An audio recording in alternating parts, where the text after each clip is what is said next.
How do I want to start this? Do you know what? Maybe we just keep this in. Maybe we just show everyone that this is how I start. Yeah. How do I want to start my podcast? There we go. Well, we're in now. Hello, Sharoy. How are you, man? I'm good. I'm good. What's the going worst on? podcast ever. I mean, to be honest, it's as organic as it can be, right? People say they want natural podcasters. Here we are. Yeah, very, very true. I was going to open with something like Arsenal's next 7 games are huge or something like that. That'll probably be the title. But they are, actually. I kind of took the international break to not really think about it because like we had a really kind of emotionally draining games against City, Atalanta, Tottenham. Leicester wasn't as easy as it should have been. Southampton wasn't as easy as it should have been, but ultimately were the right results, good results. I kind of was just like, let's just enjoy the hard work we did for 2 weeks. And I don't like international football, but I didn't mind the break. And it wasn't until preparing for this podcast that I really kind of deep to the run we've got coming up. So we're going to talk about that in this podcast, Shroy.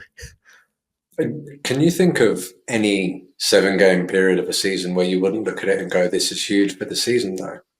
Like, I know what you mean in terms of the fact that we've got some difficult games back to back. There are European games in between. But I sat there when I saw what we were going to be discussing on this. I looked at the fixtures for the season, and I couldn't really find a cluster of 7 games where I didn't look at it and go, that could be determinative, right? And what you were saying about Leicester and Southampton not being as straightforward as we thought they were going to be, that just shows that all the sound bites that you get from the players and all the sound bites that you get from the manager, they're real, man. You can't look past any opponent because the minute you drop points in any of those games, we know what the media is going to be like. We know what the online fan base is going to be like. We know what the City fans and the Liverpool fans are going to be saying. So, yeah, they're huge. But for me, man, it's just a huge season, James.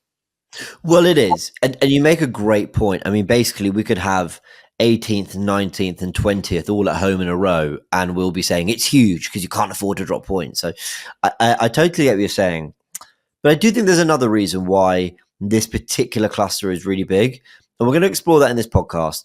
For everyone wondering what to expect throughout the next half hour, however long, we're going to see how long we kind of ramble on for.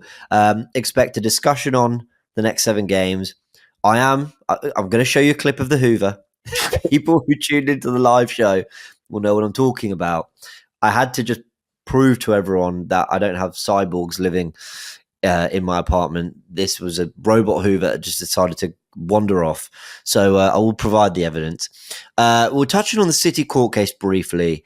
And then if we get time, there have been questions about the transfer window, which I haven't really explored, but people are talking about it. So I actually thought it'd be nice to give our sort of 2 cents on that. Just very quickly, and I know this is away from Arsenal, and I'm sort of jumping around a bit, but I really want to quickly get your thoughts on something Man United related, because while this is the Goonerverse and while it's an Arsenal podcast, I think it'd be wrong to say that what's going on with our rivals doesn't affect us or that we don't care about it. It's our rivals. It's all part of what makes Arsenal. It's the rivalries we have with certain clubs. Man United is one of them. And United fans have been in kind of uproar over this Sir Alex Ferguson thing. And I just was curious what you think, because I was kind of wondering to myself, it was Arsene Wenger who had, let's make no mistake about it, Ferguson's been around the club a lot. Wenger went the opposite way. He went, I'm totally detaching myself. Now, they had very different exits. I'm aware of that.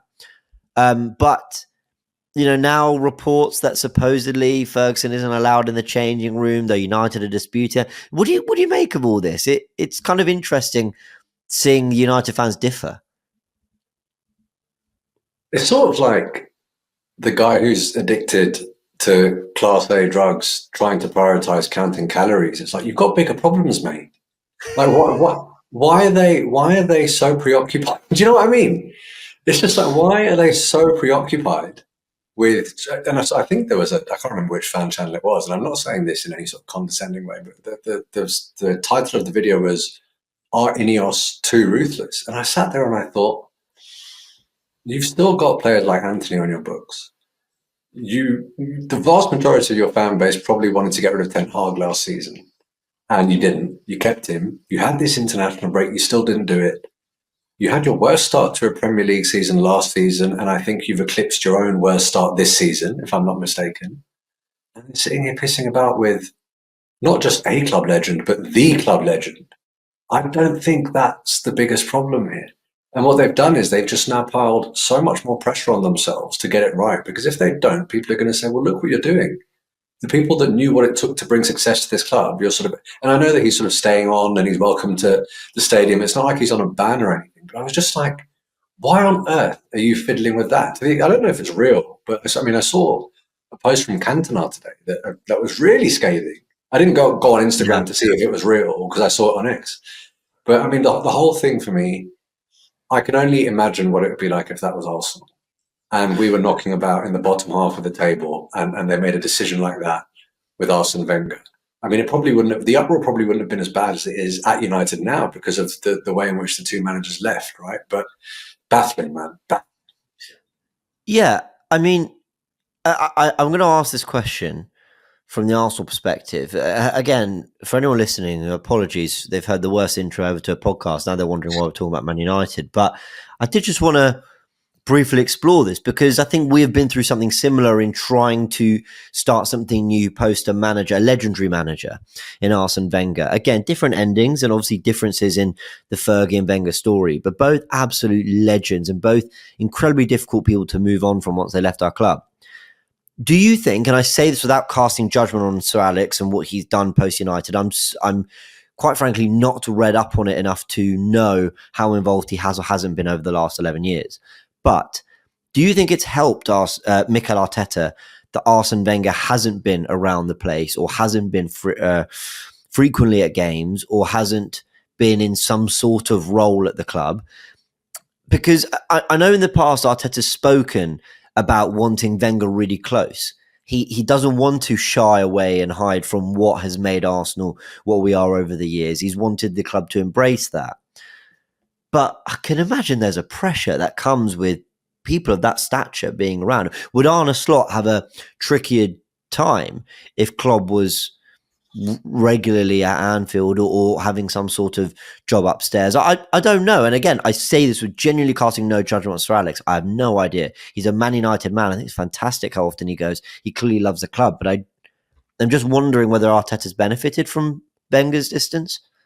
I know what you mean. And whenever you need to restructure anything wholesale, and there was a lot wrong with what was left behind, you want the closest thing you can get to a clean slate, not least when the personality that you're talking about is the biggest legend that there has ever been at the club. And I get that. Fabregas used to say the same about when he was on the pitch with Thierry Henry. He said, look, it got to the point where if I didn't give Thierry the ball, he would be visibly upset and I would feel that pressure. There is just something that comes with it. I do understand that. And I reckon Arteta has benefited, but this wasn't, from what I understand anyway, this wasn't Sir Alex coming into the dressing room at half time. This wasn't Sir Alex trying to say, do you know what I mean? It wasn't making substitutions.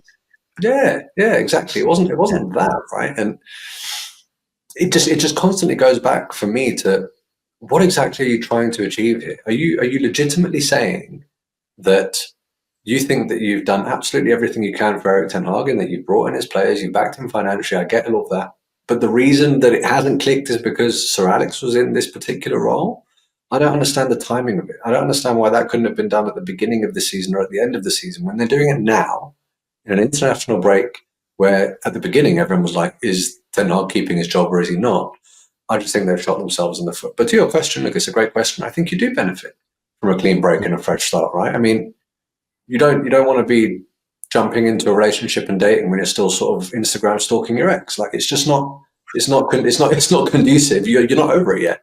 You know, the best way is just like a gangrene limb being amputated. It's like get rid of it and move on. And that's the way that they could have operated at the beginning of the window, but they didn't. Yeah, I hear it.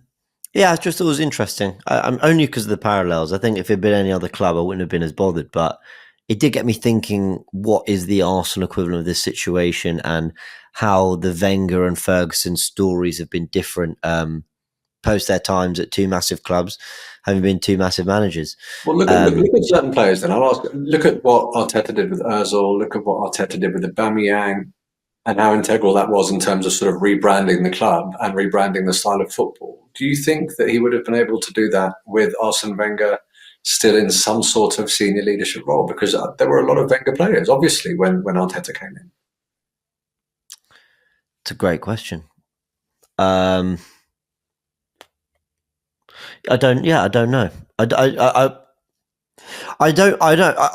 I believe. I'm sorry if I'm not really answering your question, but I believe that Mikel Arteta has benefited from Wenger, being quite far away. The fact that Emery came before, and that there was a bit of separation and break there, and he's been able to come in, clean slate, new ideas. I've just been working for Pep. Let me show you where you're going wrong. I'm the bright new young coach, and and they very quickly made him a manager. I think his promotion from first team coach to manager came 8 months into the job, maybe even 9 months in, which is very, very early. So I think he benefited from that. But I think Arteta's language and the way he speaks on Arsene Wenger will always depict a man of will always depict someone who has great respect for Arsene Wenger and basically would want him as close as possible. That's I think how he'll always paint the picture. I'm not sure if he's actually necessarily benefited or would benefit from that in the way he either says. Maybe it's just great PR. Like maybe it's just great to bring that message out to fans. When Arsene Wenger went in the change room, I think after we beat West Ham 3-1 on Boxing Day, and he was taking pictures of William Saliba, Bukayo Saka.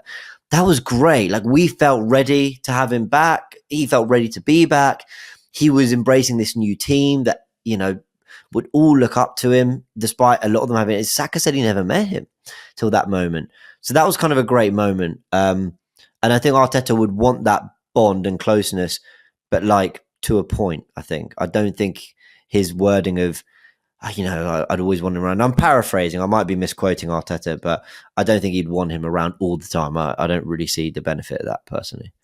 Yeah, I mean, this is pure speculation and it might be controversial, but I think Arteta very often has a front-facing position and a private position. And I think his front-facing position will be this guy is always welcome. Look at what he's done for the club. But behind the scenes, I reckon he was saying there is so much hangover from that era. If you want to rectify this and remedy this as quickly as possible, this is who I need to shift out. And if he's still knocking about, I wouldn't be surprised if they go and run to him because he brought them in. So just leave him away for a while.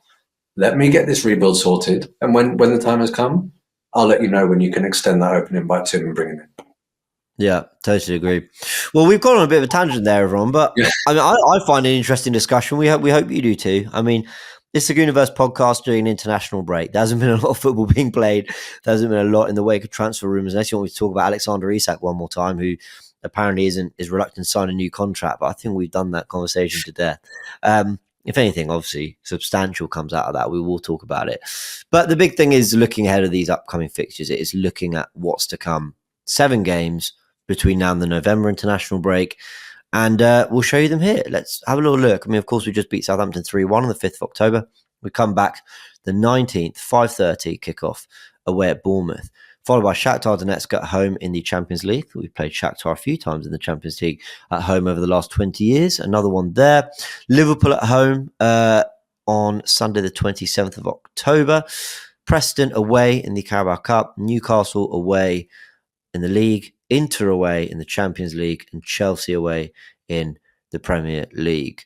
That last three, Newcastle away on the 2nd, 12:30, away at Inter, a matter of 4 days later, and then what can only be described as a relatively informed Chelsea. We're going there on the 10th. I mean, you look at those three and you instinctively think we'd do well to get 3 wins out of 3 there. But having said that, a lot of people thought that going away to Aston Villa and going away to Tottenham and then going away to City would at least bring 2 draws, if not 1 loss. And we got through that. Yeah, we did. I mean, I've been lauding all international break, the start Arsenal made, the tactics, the managing of injuries, purely the results we picked up. And a behind the numbers show just came out on AFTV with me in Turkish, where I went through the numbers just to show, look, you can call us boring all you want, but we're putting up pretty much the same attacking numbers, if not better, the Man City and Liverpool. We're meant to be scintillating and fantastic to watch. So I've been really defending Arsenal. Not so much defending, but just like lauding the great work. I'll tell you why I think this set of fixtures is different. Just to bring it back up on screen again. I'll tell you why this, for me, is huge. Now, I'm not for 1 second saying this is a harder run than Tottenham away, Atalanta away, City away. I mean, I think we've basically played the hardest run of fixtures we're going to have all season. And I think you include Villa in there. Brighton down to 10 men. We had a really difficult cluster of games. Where I think these games are not necessarily harder, but they're huge. They're even bigger. And I think I can say this now that those previous games have gone. And I don't want people are going to accuse you of having some loser mentality, but let me land. I think we were always capable of winning at Villa, at Tottenham, at City. Always capable of it. I always believed that. But draws at those places were never going to be the end of the world. In fact, draws were probably going to be painted out as a pretty good point, especially with the injuries going to the Tottenham game and Rice missing. If we drew there, would have been disappointing. Of course, we drew to Brighton, so that heaped more pressure. But fans could have lived with that. You can live with a draw at City, even in the context in which we drew this last game. A lot of people came out and went, great, great effort. It's a good point for us nonetheless. And Villa are Villa, they just beat Bayern Munich at home and they are in the Champions League under Unai Emery. Like a draw, having lost their last season, again, would have ultimately pretty much been seen as a good point, or at least a decent one. I look at these and I think there's more pressure to win these games, Sharoy. Bournemouth away, for obvious reasons, with all due respect to Bournemouth, good side, but there is pressure to win there. But away games in the league, always tricky. Mm-hmm. Liverpool, very good side. I think we're expected to win that game at home. And I think a draw is disappointing because we're at home. Newcastle aren't the Newcastle of 2 seasons ago when they got the Champions League. They've had injury problems and they are no longer a Champions League side, and they've sort of been hit and miss at the start of the season. Just took a point off City. Did just take a point off City. I totally hear that. But I don't know. I think City should be disappointed at that point, in my opinion. I don't think they should be seeing it as a good point, and I don't think we should see it as a good point if we go and draw there. It's an okay one. It's an okay point. Preston away, I'm sorry. Yeah, we're expected to win, but I do not want us falling out these cup competitions quickly.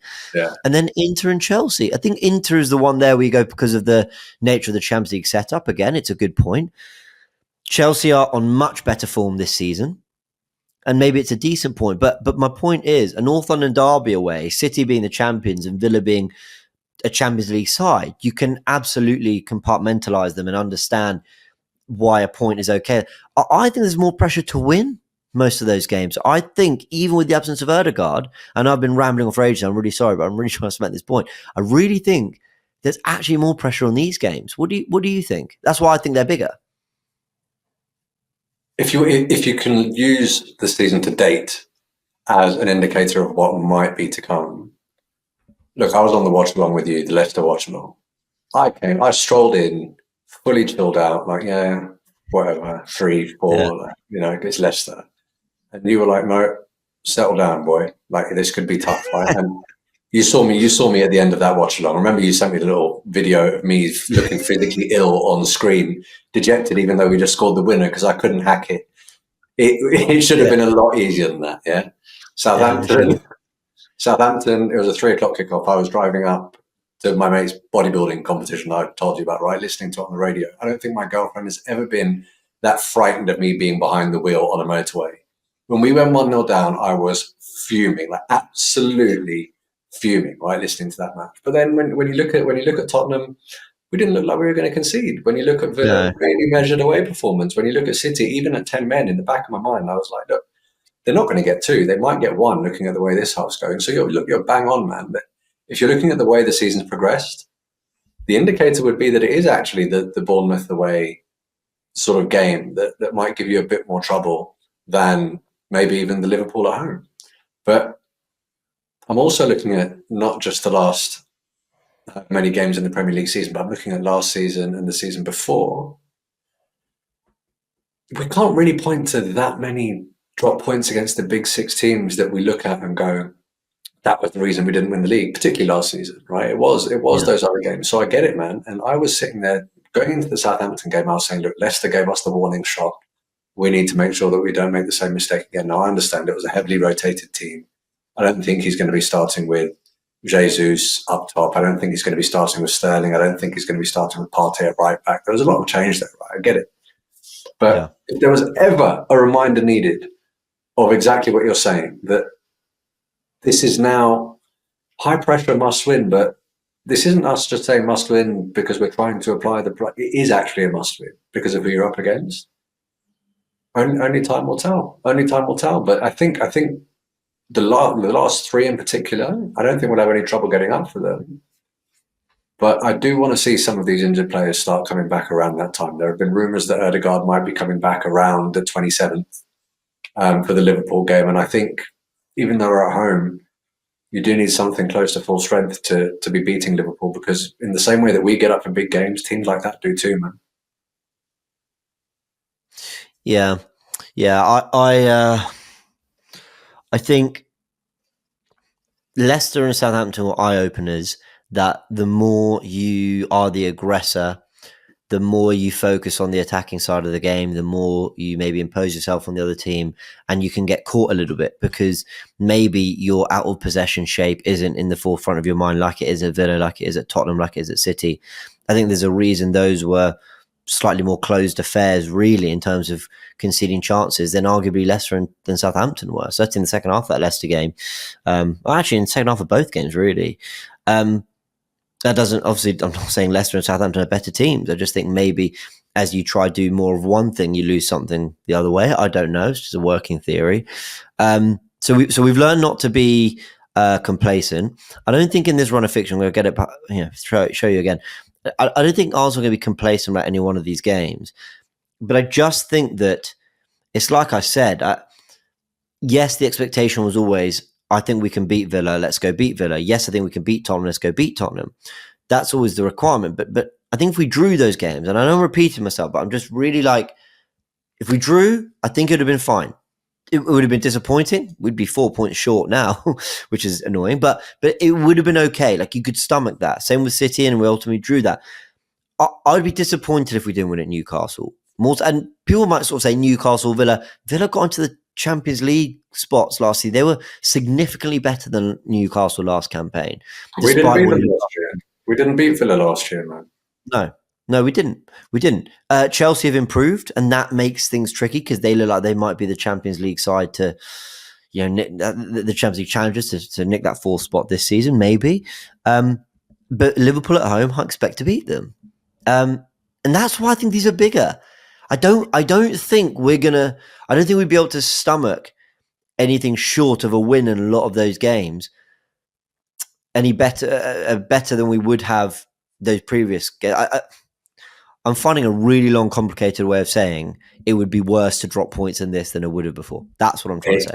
I hate you, and to that end, I kind of go back to what I was saying at the beginning. I can't see any game within the Premier League season where we look at it, maybe aside from Etihad and Anfield, and go, really shouldn't have dropped points there, right? That's just the nature of it when you're in a title race. And I say that because I know we're already looking forward, right? Because you brought up the next 7 games or whatever it is, but we've got this might come back and bite me in the arse. We've got a relatively favourable December as far as Christmas fixtures go, and as far as the December goes, right? So I'm looking at these saying, if you do your job here, you've really given yourself a bloody magnificent platform to go into the new year there or thereabouts, if not top of the league, right? So it's almost, again, looking at it in clusters, it's sort of, you've done the first bit, here's the second, and it sets you up for the third, and then you're in the second half. But all of this stuff, this is classic online fan stuff, right? Like I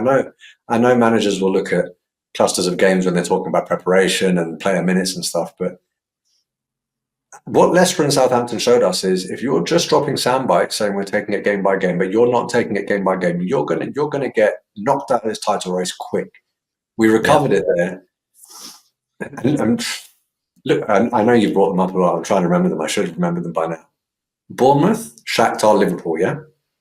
There you go. Bournemouth away after the international break.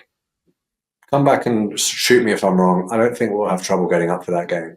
Shakhtar, Champions League, at home, I don't think we'll have trouble getting up for that game. Liverpool, at home, I don't think we'll have trouble getting up for that game.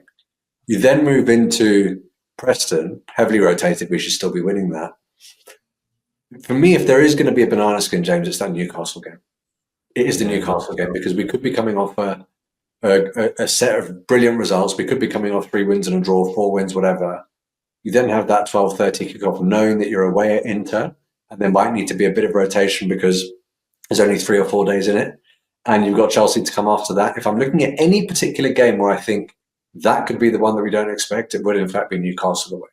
The only saving grace is it's at 12:30, so it doesn't give those wonderful Geordies all day to sink 15 pints before like a 5:30 p.m. kickoff, because that makes it even more hostile. But again, if I'm not mistaken, the City game was a 12:30 kickoff as well, wasn't it? Yeah, it was. But that's actually a good point. At 12:30 might suit us a little bit more, because I know what you mean. I mean, last time we went there in something like mid-November, and it was, it was dark. They were loud, and actually, it's another time we're going there without Ødegaard. I mean, Ødegaard, who scored when we won there 2-0 2 seasons ago, was magnificent in that game. Might miss back-to-back St James's Park trips. Well, let's try and look at what the state in which Arsenal could be in going to these games. I mean, Martinelli, Saka, Ødegaard, all these players, Tomiyasu, questions around all of them, Ben White, Jurrien Timber, Thomas Partey, Kai Havertz. There's questions around the fitness of all of them going into this game against Bournemouth. Now, my prediction is that Saka's fit and Martinelli might be rested, and as in not taken with the squad. That's kind of my prediction there. I think everyone else will be fine. Of course, Ødegaard's got slightly more long-term injury. But I think, other than that, we'll get players back. Mourinho, I think, will start against Preston with maybe Jorginho and Nwaneri, I think. Nwaneri, Jorginho, Mourinho. Unless Mourinho's won his place in the team, in which case Partey, Jorginho, Nwaneri will start together against Preston, which is still a very good midfield three. But I think we're looking at a set of fixtures here where Martin Ødegaard is probably going to miss every single one. I think we're looking at mid to late November that he's back. I think he could be away for every single one of these fixtures, Ødegaard. And Arteta has kind of tried to plant in our head a little bit that he could be back sooner. He said that him and Mourinho are pushing, and then Mourinho was back. But yeah, I fear he might miss quite a bit of football here, Ødegaard. Yeah, I know what you mean. I thought Mourinho was going to be out for a hell of a lot longer than he was, right? And it was. So did I. Yeah. It was just before the international break that Arsenal put out that post with Ødegaard on that sort of gravity-less running machine or whatever, saying that he's getting back, and all the rumours about him having a further setback was sort of rubbish. So to be honest, man, I've said this to you before, I'll say it to you again. I don't place much credence on what Arteta says when it comes to injuries, because he's not the most forthright guy, right? But looking at those fixtures and looking at where we are in terms of this phase of our development, this process or whatever it is, and looking at how we've coped without Ødegaard thus far, every single one of those games is a totally winnable game. And if this is going to sound, this might come across arrogant, and I really don't mean it to be, but there isn't a single opponent in that list where I look at it and think, if we're at our best, even without Ødegaard, they can still beat us. I think if we're at our best without Ødegaard, we win all of those games, right? I think if anything is to go wrong, I think we'll be looking inward as opposed to sort of being outdone because of the ability of a team. And that's the level that we've got to now with this squad. There really aren't that many teams in the world that I look at and go, if we're 10-10 and you're 10-10, you can still beat us. I can count them on one hand. And at this stage, none of those teams on that list are up there where I think that pound for pound they can take us. And that's no disrespect to Slots Liverpool, by the way. They've looked bloody good, man. They've looked bloody good. And I've been saying on this podcast all the time, we're not just in a two-horse race. They're still there, and they should be given their respect. But they've shown signs, right? Like the freak result against Forest didn't look particularly convincing against, I think, Wolves, was it? They got a pretty soft penalty to get over the line there. And they're still very early in their development. We should be far, far stronger than these guys now. Yeah, I hear you. Well, Man City's equivalent fixtures are Wolves away. This is just in the Premier League. Wolves away, Southampton at home, Bournemouth away, Brighton away. So significantly easier run of games. They do have Tottenham away in the Carabao Cup. Going to be interesting to see how strong they go in that. In fact, let me just give you Liverpool's games as well, because they do have. Sleep on Brighton away. Don't sleep on Brighton away on their day. Yeah, no, they certainly can, but it's easier. Yeah, for sure. Liverpool have Chelsea at home, Arsenal away, Brighton at home, Villa at home. Horrible. Not a nice run. I mean, if we had that, we wouldn't be feeling good about it. So there you go. Yeah. So it could be fascinating. I think this could be a really interesting next stint of games before the final international break of the calendar year. I think it could be What really would you interesting. take? Premier League points tally. What would you take? All right, let me rephrase it. What do you want, and what do you think we realistically need to come out of that batch of fixtures confident going into December? Premier League only points. I know that people are going to be facetious in the comments. So let me say this and explain. I think if we come out of that unbeaten, it looks really good. Now, obviously, 4 draws. Yeah, We're not happy. within reason. We're not happy about that. But if you come out of that, you beat Bournemouth, you drew to Liverpool, you won at Newcastle, you drew at Chelsea. I know that's 4 more drop points, but that's not that. That'd be disappointing. I wouldn't be that happy with it. But you're undefeated, having again been to Newcastle, been to Chelsea, been to Villa, been to City, been to Tottenham. That's pretty good. You can take a lot of positives out of that. If I offered it right now, so what's that, 8 points out of 12, I wouldn't take it. If I offered 10 out of 12, yeah, maybe. Because I think you could also, you could win at Bournemouth, win at Newcastle, win at Chelsea, and draw home to Liverpool. And that's like an acceptable run of results, but more than acceptable run of results. I wouldn't take anything that had a defeat. If someone said, okay, how about you lose at Bournemouth, but you beat Newcastle, you beat Chelsea, you beat Liverpool. No, I don't. I want to keep as many L's off the board. A lot of people, like last season, I felt a slightly lazy analysis, was saying, but if we'd beat Fulham, if we'd beat Villa once, if we'd won one of those games, that would have been great. But the problem wasn't just that we didn't win those games. The problem was that City had off days and then still put a point on the board. We won as many games as City. Our defense was as good. We were on the brink of their numbers for goal scoring. Like, what we were doing from the winning perspective wasn't so much a problem. It's that when we had a bad day, we had a bad day where we put nothing on the board. You know, everyone talks about our incredible 2024. City haven't lost a game in the league since Villa Park early December last year. That's how good they've been. And when they had off days, they still put a point on the board. We lost the title, or ultimately didn't hit their points tally because we lost 5, they lost 3. That's it. So, yeah, I think coming out that unbeaten, again, without it being 4 draws and people sort of, you know, being facetious about it, I think that's a really good position to be in. Yeah, I hear you. I kind of want to win that Liverpool game. Oh, desperate. I say that because, look, whilst they're up there in that cluster, it's a traditional 6-pointer, right? If you ask me which of the 2 fixtures I'd rather draw when you're talking about that and the Newcastle game, for example, I'd say I'd rather win at Liverpool and draw away at Newcastle. That's the way that I look at it, because you want to take as many points of those that are probably going to be knocking about at the end of the season as you can.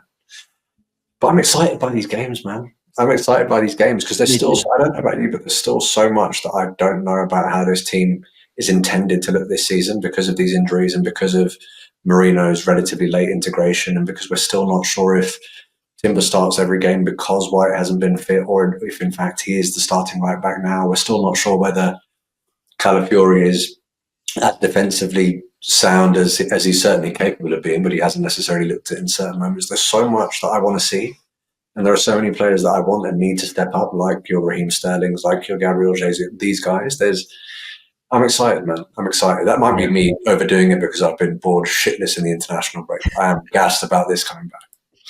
Yeah, I'm excited too. It's good to have Arsenal back. And yeah, I mean, the tensions of just a Premier League game, you know, even when it's at home.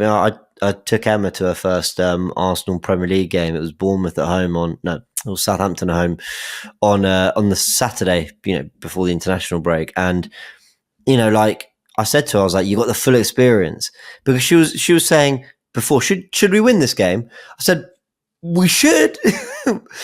Well, welcome to the Premier League. And I remember when Southampton scored, she sat there like this. She said she'd never heard a stadium go quiet, like all in one go, just like that. And I said, that's the Premier League, that's football. That can come out of nothing, out of nowhere. Sterling had just one possession, we were fine. Then suddenly one pass, one shimmy onto the right foot, bam, it's in the back of the net. And you're 1-0 down thinking, how's this happened? They're the worst team in the league. I just, that kind of tension and stress, but that elation as well. I missed it. It's like a drug. It's not good for us, but we're all addicted to it. For sure. Yeah, I'm looking forward to it. Let's move on from the fixtures. I told everyone that we'd get a little clip of of the Hoover, so everyone believes. He said, here it is. This is, and sure, you said you have one. This is the Hoover parking itself after ruining my live stream. Yeah, I'm yet to decide whether it's a good purchase. It's over there as I'm speaking. I'm worried it can hear me. It's going to attack me in the night. You've got the fancy one. You've got the Shark. I've got one of these robot Hoovers, but mine I think is a Eufy or something. It's like half the price, mate. You're definitely killing it with the Goonerverse if you're rolling with these robot Shark Hoovers, bro. This is my girlfriend's idea. Okay. I have no idea if it's a good one or a bad one, or all I know is it didn't enjoy my live stream and it just decided, listen, I'm off. I was in tears, bro. I was watching it, and because I could see you were like visibly like panicked about it. You were like, "Shit, what do I do? I'm live. I can't just pause this." And it was clearly jarring you. And even when you resumed, you were looking at it like, "This bugger's going to move again, isn't he?" Like, you didn't know what was about to happen. But he shot for the other side of the apartment, so off he goes. And then he got stuck, but he pulled himself out. And then I was like, right, I'll shut the door. You all saw. So I went off. I shut the door. I was gone about 20 seconds.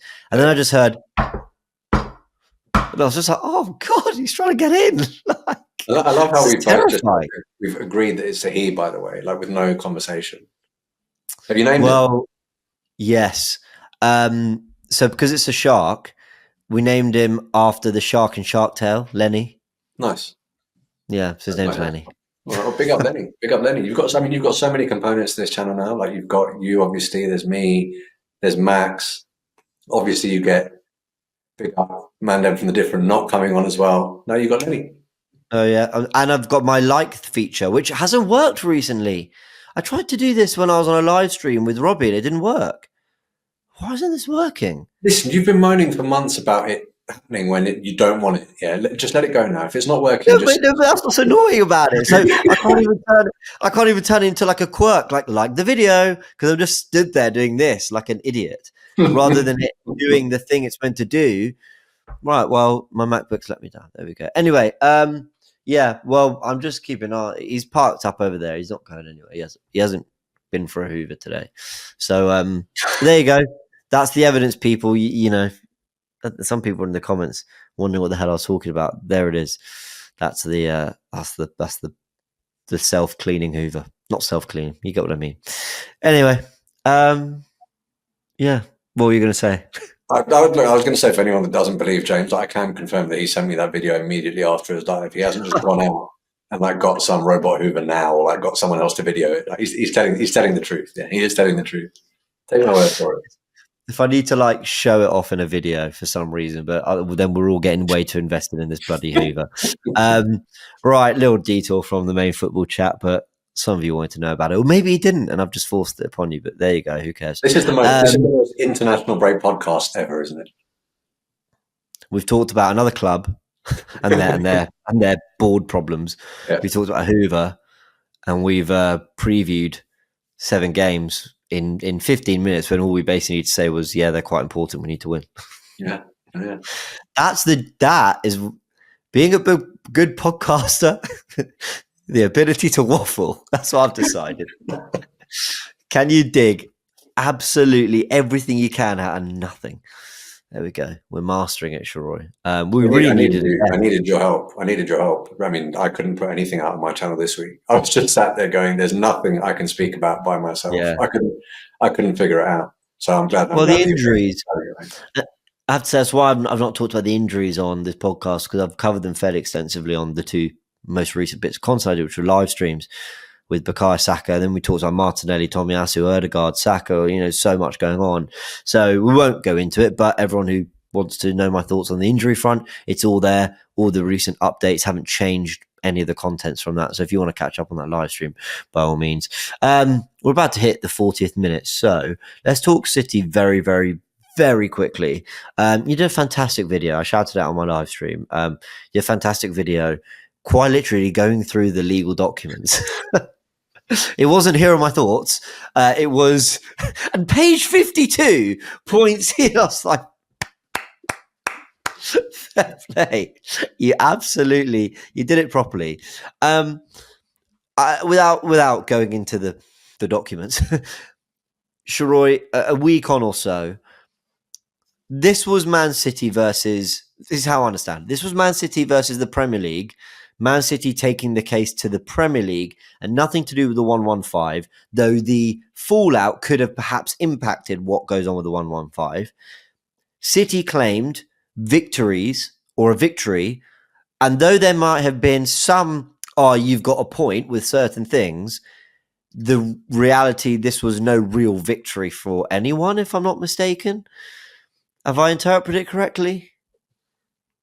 City's biggest point, and what I think they wanted from this, they didn't win on. They went in there and argued quite expressly that making any deal, any associated party transaction subject to a fair market value assessment is sort of in contravention of genuine competition. That for me is bizarre. The idea that you can say, well, it doesn't matter what you think fair market value is because someone's willing to pay it, and it doesn't matter that someone also owns the company that owns our club. That for me was quite a sort of convoluted and scary submission, and they didn't win on that, right? That was their primary argument. But I don't want to downplay it because they did have a relatively major win against the Premier League, and everyone would have read about it, and everyone would have sort of seen that City have been claiming this as their main victory. Look, it was one of like over 10 points that they ran, but it was a big one. This stuff about shareholder loans at no interest or low interest, it is a big deal. And it does impact certain Premier League clubs. And even though the Premier League did come out and say it's a quick fix, I can imagine that there will be a lot of clubs saying, well, hold on, mate. Like these were the rules. We sort of geared our entire club structure towards this. Now, because something has been declared unlawful, we can't just switch it overnight. We need some sort of tangible pathway towards ensuring that we have to get ourselves in gear, right? And that is something that isn't going to happen in the public eye. That's all going to happen behind the scenes. But to the extent that City are saying we wipe the floor with the Premier League, like we're done with them, the blue cartel is now sort of standing up against this sort of, the tyranny of the majority? No. But to the extent that the Premier League are coming out and saying, well, in actual fact, Manchester City didn't succeed on any of their major points, also no, right? So I think you've just got two sides egging it on a little bit too much. But as I said on that video, man, it's a bloody mess. And the real loser is the sport and the real loser is the Premier League, because this is a massive global brand with so many eyes on it. And all we ever want to do is talk about football, but we get sidetracked with shitty refereeing decisions or pointless rule changes. Now we're talking about litigation against the regulator themselves. It's not pretty, man. Yeah, I think as more, as there have been more YouTubers, we are part of that. As there have become more journalists, there have become more forms of media, there are more podcasts, there are more all these things. Everyone is talking about this stuff more. And it's actually got to a point now where everyone's chipping in with their understanding of the court case. And I kind of had this kind of feeling where I love that everyone's trying to understand this side of the game. I think good on you. Everyone's trying to understand law and everyone's trying to speak on another level about football, which is like, I think that's a good, healthy thing to a degree. Yeah. However, I did have this moment where I was like, how did we get here? Like, I've got, there's people with maybe 80,000 followers tweeting their understanding of the court, and then other people pick that up and regurgitate it, but maybe slightly wrong, and then all this stuff does the rounds, and it's just like, oh my god, we're here talking about a court case, like when we're meant to be football fans, and you're right, and then the refereeing side of things, and what the laws of the game actually are, and we're trying to pick apart every bit of inconsistency, and I'm part of that too. I'm guilty of it, but I think I've had two takeaways from this. One was man, how did we get here? It's actually kind of sad. It's actually kind of like, I really don't like this. It's why I don't spend hours. I'm so glad you did that video, because I wasn't going to spend hours reading the document. I just wasn't going to do it. I love watching the sport where 11 v 11 try to kick the ball in the back of each other's net. That's it. And I know there is more to that, and I try to engage in all that, but it was just pushing it too much for me. But I understand I need to have a basic level of understanding to talk about it on things like this podcast. And then, so I know I'm rambling on again. I've done this a lot today. I've missed this podcast. That's why, a week old. Not rambling on at all. Well, I appreciate that. But the second point, and my second big takeaway from it, was City might have made a great point about why you're not happy with the deals we make, but you're happy with owners giving interest-free loans to clubs, which, if I'm not mistaken, KSC have done with Arsenal at favourable interest rates. And their question is, what's kind of the main difference? Or also, what is the difference between one or the other? And at my very surface level understanding, that's quite a fair point. One thing was, I think James Bench said the big difference is that either way, Arsenal have to pay that back.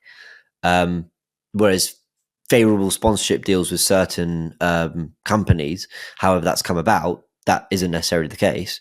So again, fill me in if I'm getting that wrong, but it's kind of fair point they brought up there. Well, it's not. I mean, it's not just fair. The tribunal agreed with them. They were right on it, and that rule with the Premier League didn't actually align with the UEFA rules, and that doesn't really make sense to me either, because you brought in things like PSR to ultimately have a domestic sort of replica of FFP that regulates the Premier League. And why did you choose to overlook that one? But what I saw a lot of people saying is, again, look, I'm no financial advisor, right? But there's these guys on Twitter saying it doesn't matter because even if the shareholders have given a loan, there is the option for the shareholders just to pump that into the club's equity. Now, I understand with a club like Arsenal, where you have 100% ownership, that doesn't matter because it doesn't dilute the equity share of other shareholders, right? But what if you have a 50, 40, 10 structure in some sort of consortium, and it's the 40 owner, for example, that has pumped that in as a loan? What happens if that 40 owner then pumps it into equity? That impacts the equity distribution, and the other owners might not be able to stump up that kind of money at no notice, right? So there is a lot to be considered here. But I think when you talk about how did we get here and why did we get here, look, the reason that we talk about refereeing decisions, the reason that we talk about the Premier League rules, the reason that we talk about all this sort of financial stuff and this court stuff is because we have seen and we can see how it impacts results on the pitch and how it consequently impacts the prospects of our team succeeding. And that's why everyone gives a shit. It's not necessarily because we're all suddenly interested in the law. It's not because anyone really cares about where they draw the bloody line from on the VAR. It's because we want to ensure that we have the best possible chance of winning. And that's why we're all sort of looking into it now. I mean, look, for me, I have never been as nervous before releasing a video. I can show you the message I sent to Max. I was just like, this either does well or it absolutely bombs. Because I'm no mug. Like, I know going through 175-page judgment when people are saying, I'm not reading that. I didn't know how it was going to be received. But it seems as though, like, to some extent, going to that document has sort of helped a little bit with the understanding. And for that, I'm grateful.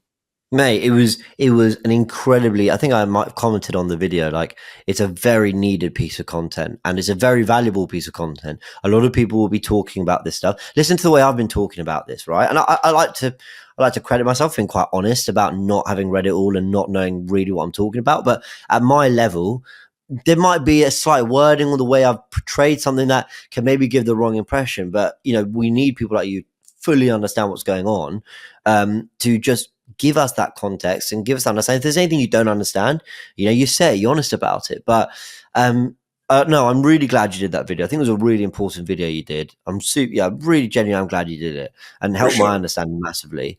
Anyone who hasn't been and watched it, go and watch it. I'm sure a lot of you have, but genuinely go and watch it if you haven't. I guess my final thing on this, just to bring it on to Arsenal again, ultimately, City might have had a win in that area. I still don't understand fully how this is going to impact Arsenal too negatively, only because the deal was done before when the rules were different. And I'm sure Arsenal are going to be able to maneuver things. A lot of the headlines were saying, it could have huge ramifications for Arsenal. But again, at my very surface level understanding, I didn't really see why it would be for us or no one else. Ultimately, if City have had a win on that, the feeling will still be that what they're doing wasn't right. And so I kind of feel like everyone's going to be impacted evenly, if I'm getting this right. Yeah, and look, I mean, you're probably right, but it's no surprise that the headlines were potentially huge ramifications for Arsenal, because what happened? I then did a 45-minute video on it. We're talking about it on this podcast. How many times was it retweeted? That's the name of the game, and I'm going to leave that there. But yeah. I cannot see a world within which you have such a major financial rule being subject to change, and that change has to come about instantly without some sort of transitional period or transitional provision. If Yeah, it's I changed agree. overnight and every single club that hasn't remedied that level of financial structure overnight faces some sort of penalty, you're in farcical territory, right? And that's why Yeah. I'm sort of like, one, we were lucky they published that decision, by the way. And those sorts of arbitrations, those decisions aren't regularly published. They did that for transparency, and I certainly hope they do the same with 115. But when it comes to the Premier League board meetings that are about to happen, when it comes to correspondence being sent between clubs, when it comes to, I mean, do you not think that KSC, with all the bloody clubs that they have and all the sort of multi-company structures that they have in place, do you not think they would have called one of their lawyers and said, "Hey, you've seen this, you're on it, cool." Those lawyers would have called their accountants and said, "Hey, it looks like this rule's about to change. We haven't got a time scale on it, but if there is anything that we need to do, can you just start gearing towards that? Cool." I'm assuming it's in hand, and if it's not, I mean, you're then in sort of negligence territory, and I'd be very surprised, given the way that Arsenal have been operating with money over recent years. I'd be very surprised if they get this one wrong. And final question, is 115 and that court case set to begin as soon as this is concluded with the Premier League? Is that your understanding? Is it a simultaneous thing? Are they still a few months off that? Where are we and how do they correlate again? If I'm not mistaken, 115 is actually 130, which I read. Yes. Apparently it was initially 115, it's gone up, everyone's stuck with 115. And that hearing started last month, a few weeks ago. It's taking place. And Right. again, you can take a guess as to how long it's going to take them to reach that decision, but how long's a piece of string, man? There's so much documentation and evidence. And don't forget, we weren't talking about in excess of 100 Premier League charges in that last case, yeah? And that decision ran to 175 pages. God, I mean, this one's going to read like a Harry Potter book, bro. This one, when it comes out, I'm going to have to take a week off to read it. It's going to be ridiculous. I was just sat there like a mug on the tube on my way home from work with this Man City judgment marking it up with a treasury tag because I was about to record this video. Like, I don't know what I'm going to do when this one comes out, but yeah, we are where we are. Oh, I look forward to tuning into your 3-hour live stream, breaking it down. Yeah. Brilliant. Go on. We got 8 minutes to go, so we can squeeze this in very quickly. I've seen lots of people in the wider Goonerverse. I don't use that word enough. I'm going to use it more. Go on. Lots of people in the wider Goonerverse talking about whether, I think it was talked about on AFTV. I think Dan Potts might have discussed it on Football's 12th Man. By the way, to anyone listening, Dan was meant to join us last week, but I had to cancel all for my own reasons. But we will get him back shortly. So, Dan, we look forward to having you on the pod. They were all talking about whether Arsenal need to strengthen in January and whether they think we will. And I've got to be honest, like, I'm just still not over the summer window. I mean, we're a month and a half or 6-7 weeks from when that ended. I just can't be bothered to even think to January yet. But it was talked about a lot. Isak has kind of been mentioned. Let's not do that again. There's a buyout clause for Osimhen if we wanted to do that. Yokeres is scoring loads of goals in Lisbon. I'll be real with you, man. I don't think we will, nor massively need to do anything in January. I think that puts me in the minority. But I'm just not really thinking about it. I think when we get there, I'll cast my brain to it, but I'm just not really, it's not in my mind.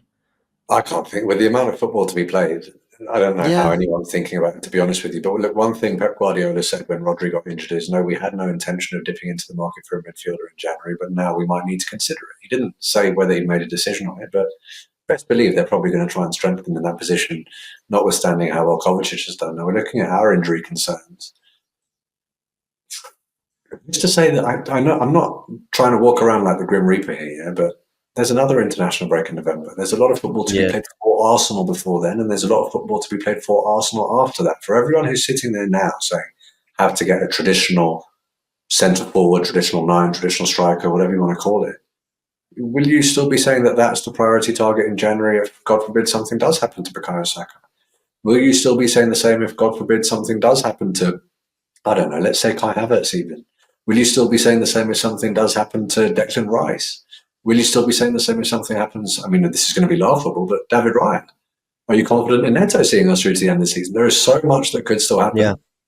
And I, when people, I've said it before and I'll say it again, right? When people rejoice at the misfortune of others, I've never been a big fan of it anyway. Aside from like in the football banter side of things, when teams lose games, that's fun. I condone that and I love that, right? But when we're talking about injury, that's when it goes a bit too far for me. And the reason I always try and rein that in and call it out when I see it is, you don't know when it's going to happen to you, bro. You know, we can't operate on the assumption that all of our players are suddenly going to be fit come January, and we're going to have a perfectly sort of assembled squad. So the reason that the January window is there is so that you can assess the situation and look at needs must at that time. I don't know. I mean, do you agree? I know you're not thinking about the January window, but I think your point was more that you're not actually in a situation where you do think we need to bring anyone in if everyone's fit. Yeah.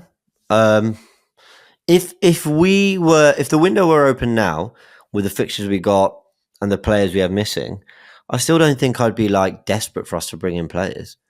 Ødegaard, touch wood, at the time of recording, he's not out for the season, right? He's expected to be back within the next 30 days, we hope. Might be a touch longer than that, but it's not a season-defining injury, and we hope it doesn't become that.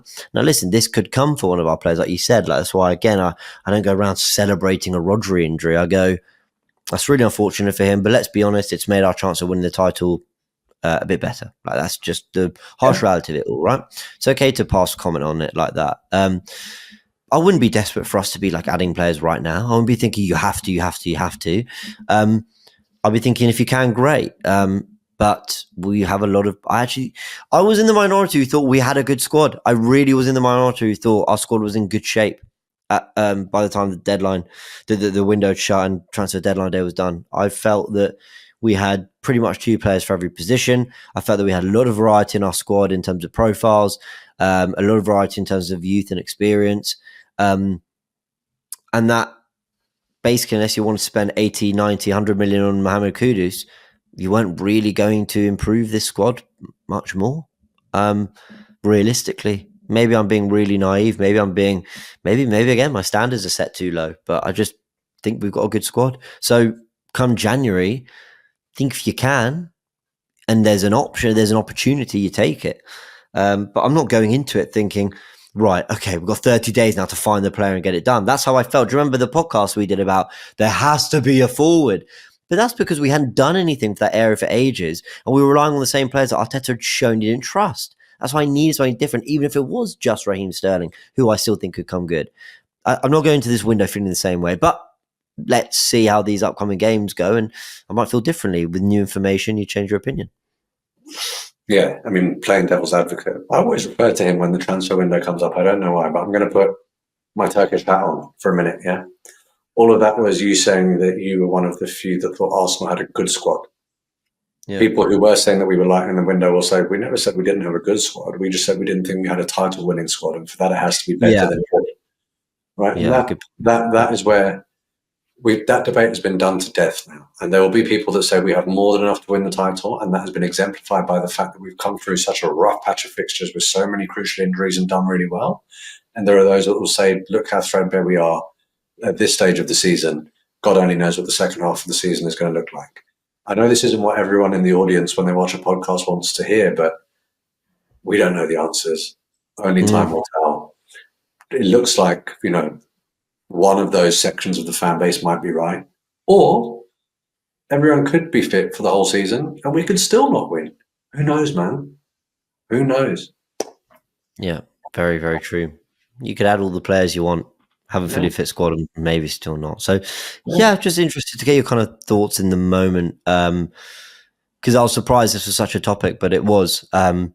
And I just thought, while people are talking about it, let's just all give our thoughts. But like you said, a very, very international break style podcast in which I think we've done quite well. We've spoken about Sir Alex Ferguson, fixtures, a Hoover, a court case, and a transfer window. I mean, that is international. That is international break content at its finest. The only thing we didn't talk about was Barclays men and Saka versus Palmer versus Foden. That's so good on us. And the Emery Arteta debate. I'm glad we avoided that one as well. Oh yeah, for sure. I mean, not for me. Look, you know what? I said it during the podcast. Credit to you, man, for being able to put content out during the international break, because I have found it.